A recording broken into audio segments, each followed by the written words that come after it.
Bonjour à tous, je vous fais cette vidéo pour vous expliquer le cours sur les nombres relatifs. Eh bien, on a vu avant les cours une activité où je vous ai montré comment faire une multiplication et une division avec les nombres relatifs. Et on a vu justement quelles étaient les règles d'opération donc avec ce type de nombre, c'est-à-dire qu'est-ce qui se passait si on multipliait un nombre positif avec un nombre négatif, ou si on divisait deux nombres négatifs ensemble. Et bien justement, on a vu que ça se dégageait une règle qu'on appelait la règle des signes. Et bien justement ici, avec ce cours, on va solidifier ces connaissances. Donc, première partie, la multiplication entre des nombres relatifs. Alors, qu'est-ce qui se passe quand on a un produit de nombres de même signe? Donc la propriété nous dit que si deux nombres relatifs sont de même signe, alors le produit est positif. Donc, ça veut dire que si je multiplie deux nombres positifs, le résultat sera positif. Ça, c'est logique. Mais si les deux nombres que je multiplie y sont négatifs, alors le résultat sera aussi positif. Et puis, A pour distance à 0, le produit des distances à 0 des deux nombres. Alors, par exemple, là j'ai 5 fois 7. 5 et 7 sont deux nombres de même signe, ils sont tous les deux positifs, dont le résultat sera positif aussi, et puis aura comme distance à 0 le produit des deux distances à 0, c'est-à-dire 5 fois 7, 35. Donc 35 positif. Puis, si je multiplie négatif 3 et négatif 4 ensemble, eh bien le résultat sera positif parce que tous les deux ils sont de même signe. Et puis, ce nombre aura comme distance à 0 le produit entre les deux distances à 0, c'est-à-dire 3 fois 4. Donc 12. 12 positif. Maintenant, qu'est-ce qui se passe lorsqu'on a le produit entre deux nombres de signes contraires? Eh bien, si deux nombres relatifs sont de signes contraires, c'est-à-dire si on a un positif et un autre négatif, alors leur produit sera négatif. Et puis,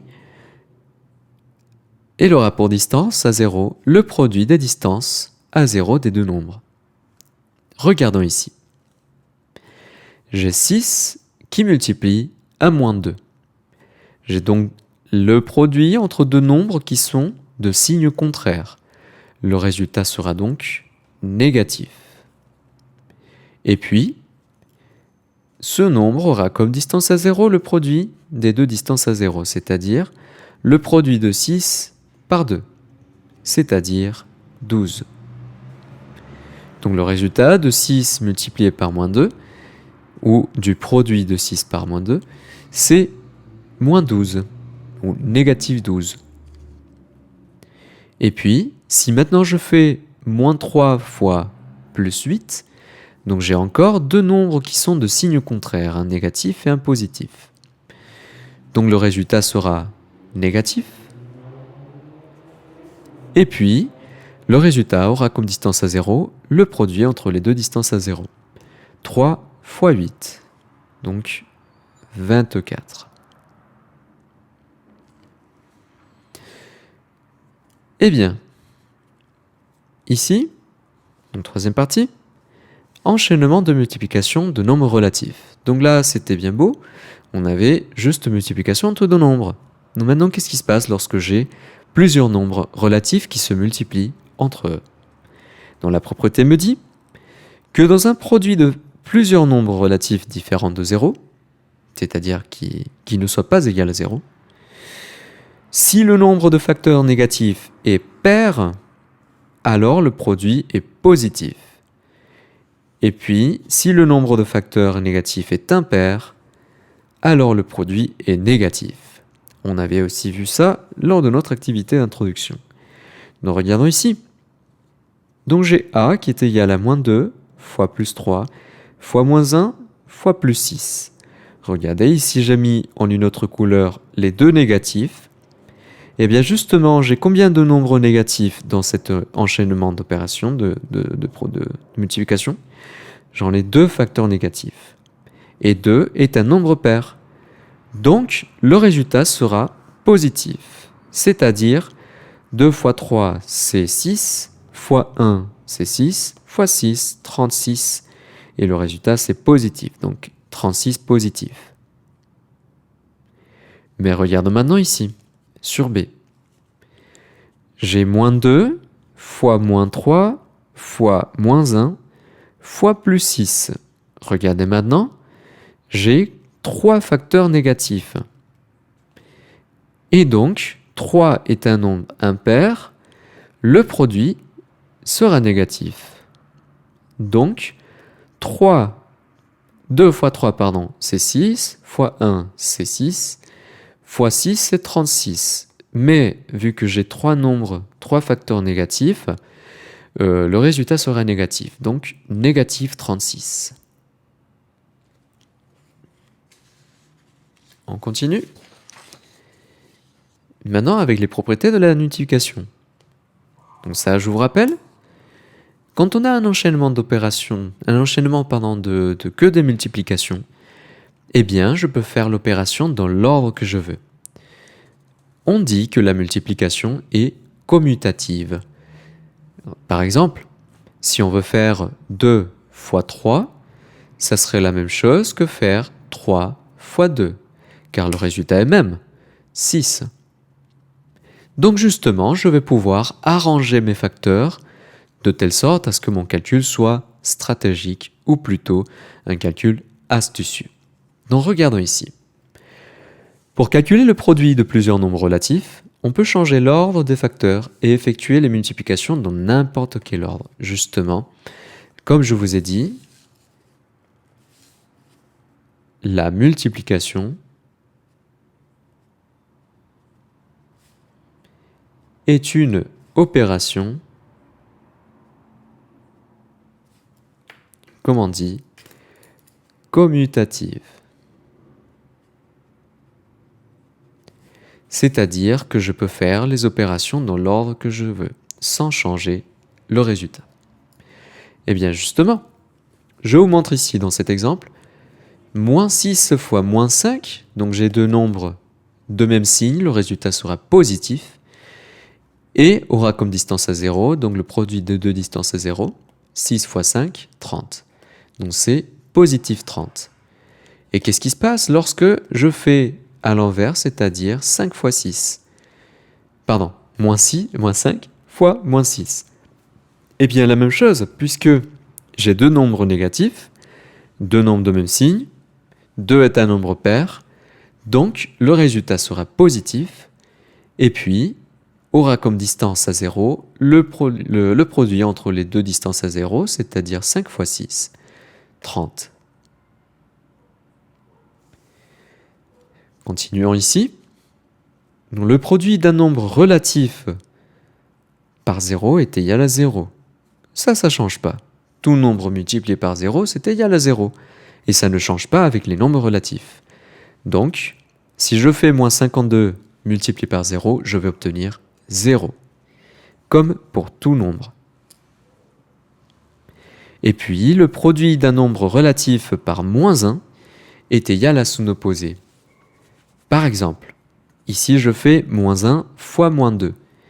Ça veut dire que je vais prendre l'opposé de moins 2. Quel est son opposé? Eh bien, c'est 2 positif, plus 2.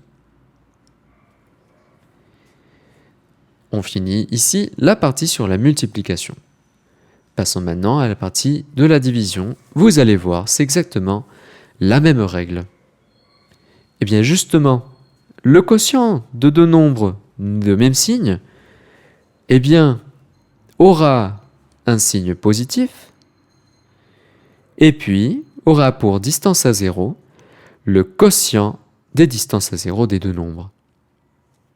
Regardons ici. J'ai deux nombres ici positifs, donc j'ai le quotient de deux nombres positifs, 21 positif et 7 positif. Donc, le résultat sera aussi positif et aura pour distance à 0, ici, le quotient des deux distances à 0, c'est-à-dire 21 divisé par 7, soit 3 positif. Maintenant ici, j'ai deux nombres pareils de même signe, j'ai le quotient de deux nombres de même signe, le résultat sera positif, même si les deux ici sont négatifs, on a vu justement. Si je divise deux nombres de même signe, alors le résultat sera positif. Donc, qu'est-ce qu'on aura? Ce nombre aura comme distance à 0 le quotient entre les deux distances à 0, c'est-à-dire 20 divisé par 4. Ça fait 5, 5 positif. Maintenant, si je fais le quotient de deux nombres de signes contraires, regardons la propriété. Si deux nombres relatifs sont de signes contraires, alors leur quotient est négatif. Et puis, a pour distance à 0 le quotient des deux distances à 0 des deux nombres. C'est-à-dire la même chose qu'on a vu avec la multiplication. Donc si je divise un nombre positif par un nombre négatif, le résultat sera négatif, parce que les deux, ils avaient des signes contraires. Bien, regardons ici l'exemple.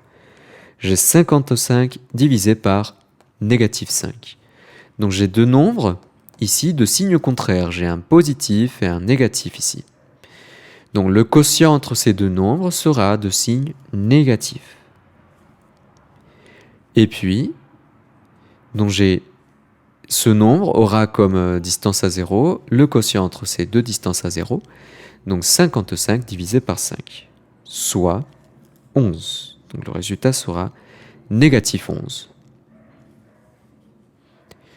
Si on passe ici, donc ça ne va pas changer. Là, j'ai deux nombres de signes différents. Oula, petite erreur, petite coquille, ça c'est bien une division. Donc, ici, j'ai deux nombres de signes différents. J'ai un négatif et un positif. Donc, le quotient de ces deux nombres sera de signe négatif. Et puis, moins 18 divisé par 4, eh bien, aura comme distance à 0, 18 divisé par 4, c'est-à-dire 4,5.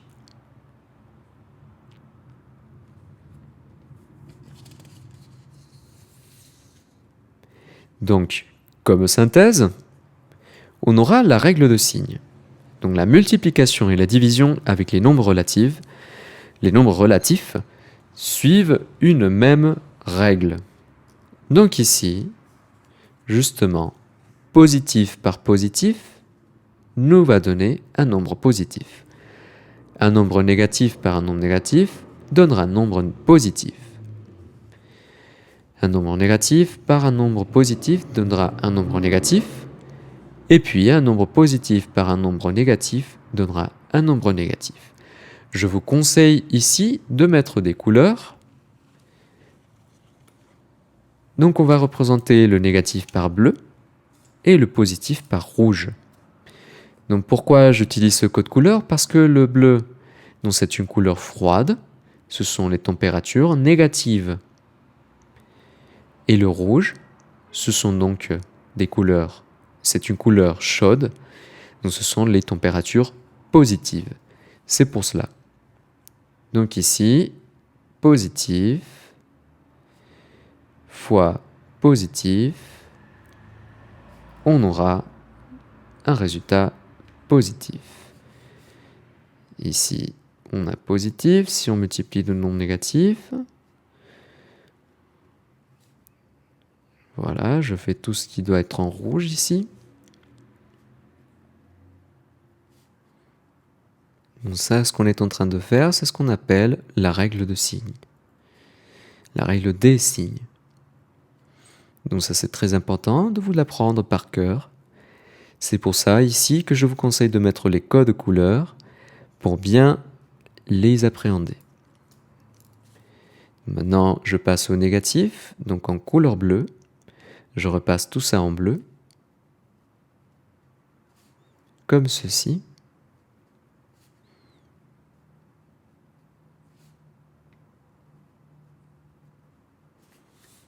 Et ici, également.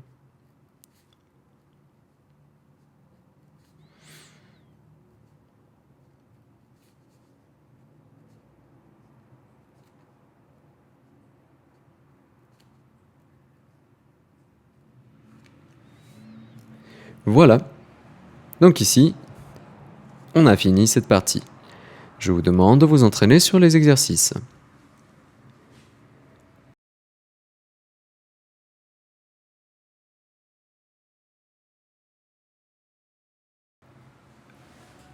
On passe maintenant à la deuxième partie. C'est sur les priorités opératoires. Enfin, la troisième, parce que j'ai passé première partie multiplication, deuxième partie division. Et maintenant, ici, cette nouvelle partie, sur les priorités opératoires.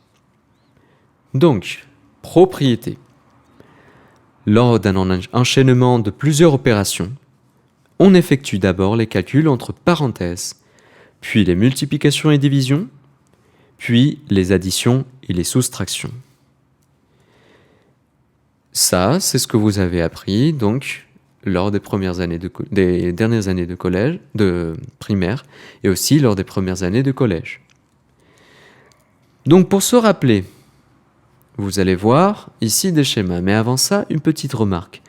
Lorsque aucune opération n'est prioritaire par rapport à une autre, on effectue les calculs de gauche à droite. Donc ça, c'est pas important. Toujours, lorsqu'on n'a plus de priorité, eh bien, on fera de gauche à droite. On verra ici avec des exemples. Alors, ici, pour se rappeler de cette règle sur les priorités opératoires. Donc, on va faire un petit triangle pour bien se rappeler.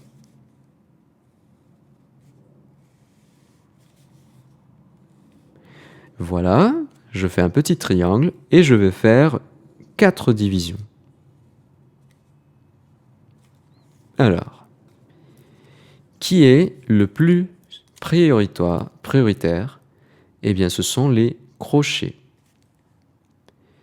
suivi des parenthèses, suivi des multiplications et divisions, et finalement, les moins prioritaires, ce sont les additions et soustractions. Donc la priorité, il va toujours de en vers le bas. Donc ici, plus prioritaire vers les moins prioritaires. C'est dans ce sens-là qu'on doit faire les calculs. Par exemple, si ici je pose 3 plus 2 multiplié par 3,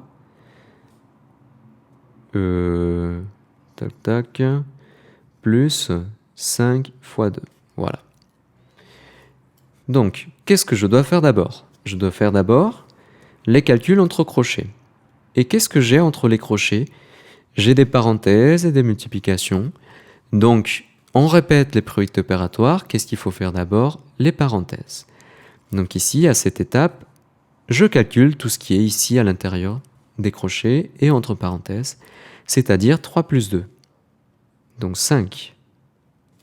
Et je réécris tout ce qu'il y avait autour. Maintenant, qui est prioritaire? Encore les calculs entre crochets. Donc je calcule ici 5 fois 3. Et vu que j'ai maintenant un seul nombre, je peux enlever les crochets.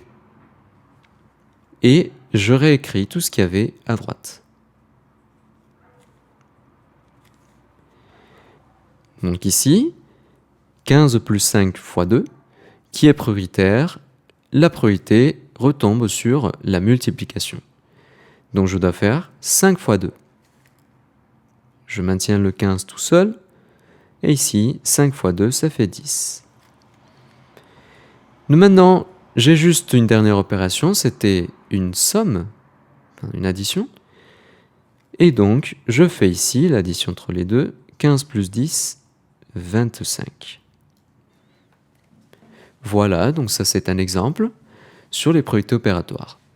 Mais que se passe-t-il si par exemple on n'a que des additions et des soustractions? Par exemple, 3 plus 5 moins 8 plus 9 moins 1. Eh bien, ici, je dois faire les calculs de gauche à droite, mais si je transforme ça, si je vois ici les nombres relatifs comme des nombres à part entière, donc toujours avec leur signe, eh bien je peux faire le calcul dans le sens que je veux, justement, comme on avait vu dans le premier chapitre sur les nombres relatifs. Donc ici, allons-y, justement. Je peux faire ici, par exemple, d'abord 9 moins 1, ce qui me fait 8. Et puis, moins 8 plus 8, ça fait 0. Donc le résultat sera égal à 3 plus 5, c'est-à-dire 8. Mais regardons ici pour vous montrer que c'est la même chose si je fais le calcul de gauche à droite. Donc 3 plus 5, ça fait 8. Je réécris tout ce qui me reste. Ensuite, 8 moins 8, ça fait 0. Je réécris tout ce qui me reste. 9 moins 1, ça fait 8. Ah! Et bien justement, c'est le résultat que j'avais fait, que j'avais obtenu en faisant les calculs, toujours en tenant compte de leurs signes. Donc justement, je fais plus 9 moins 1, ce qui me donnait 8. Et ensuite, moins 8 plus 8, ça faisait 0. Et je reste juste avec 3 plus 5. Donc vraiment, je peux faire le calcul dans l'ordre que je veux, tant que je fasse attention aux signes de chacun des nombres. Et bien finalement, je vous enseigne ici une autre méthode qui s'appelle PEMDAS. Donc c'est une technique à enseigner aux États-Unis. Alors qu'est-ce qui veut dire ce PEMDAS? Vous allez voir, c'est en fait une version beaucoup plus ample, beaucoup plus grande de ce triangle. Pourquoi? Parce que la P vient de parenthèse. La E, c'est de exposant. Ce sont tous les nombres en puissance. Par exemple, 2 puissance 4, on va voir ça dans un chapitre un peu plus loin.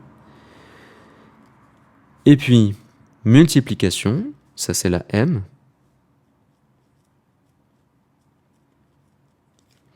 D comme division.